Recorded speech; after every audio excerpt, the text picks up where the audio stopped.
Hello everyone, welcome to my channel.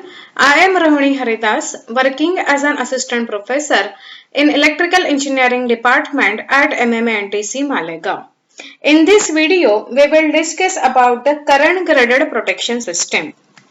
In the last video, we have already discussed about the time graded protection system along with its advantages and disadvantages. Now we will see what is current graded system. It's an alternative to the time grading, or in addition to the time grading, current grading principle can be applied when the impedance between two substations is sufficient. And it is based on the fact that the short circuit current along the length of the protected circuit decreases with the increase in the distance between the supply end and the fault point.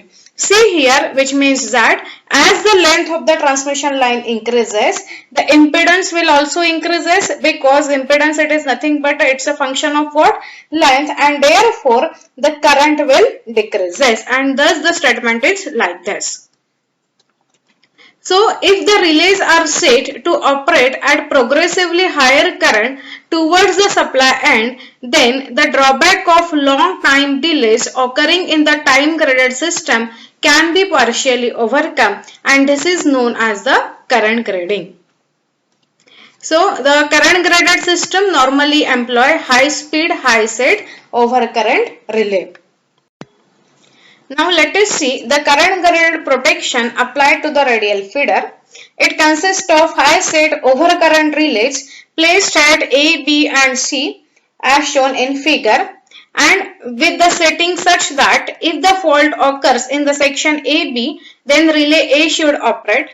For the faults occurring between the B and C section, the relay B should operate, and if the faults occur beyond C, the relay C should operate. Okay, here you can see the current setting of the relay. It is 12.5 ampere of A, then it is a 10 ampere setting for the relay B, and so on.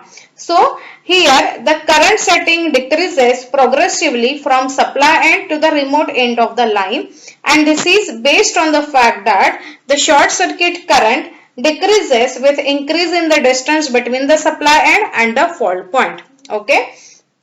Now let us assume that the fault is occurring in the section BC as shown in the figure. Okay, so what is expected? As it is occurring between the section BC, the relay B should operate, okay, to isolate the faulty part. So here the relay B will operate. Okay, now let us assume the second case. The fault is occurring in the section BC, but now the location of the fault, it is very nearer to the station B.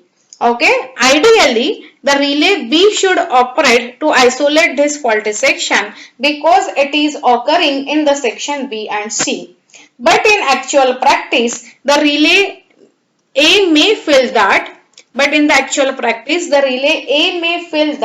the fault it is in the section AB. This is because there is a very little difference in the fault current, and the relay cannot discriminate whether it is occurring in the next section or it is occurring at the end of the first section. And this is because of what? The difference in the fault current is very small, that is extremely small. Also, the magnitude of the fault current you cannot decide very accurately.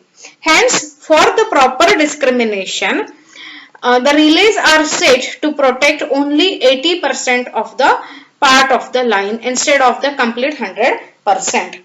Okay.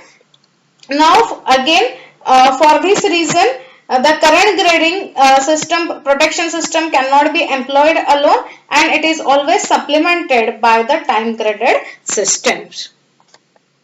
Then these are some references, and please watch my videos on the protection of Ringman system, which employed both the protection, that is time grading, as well as the current grading. If you like this video, then please share and subscribe. Thank you.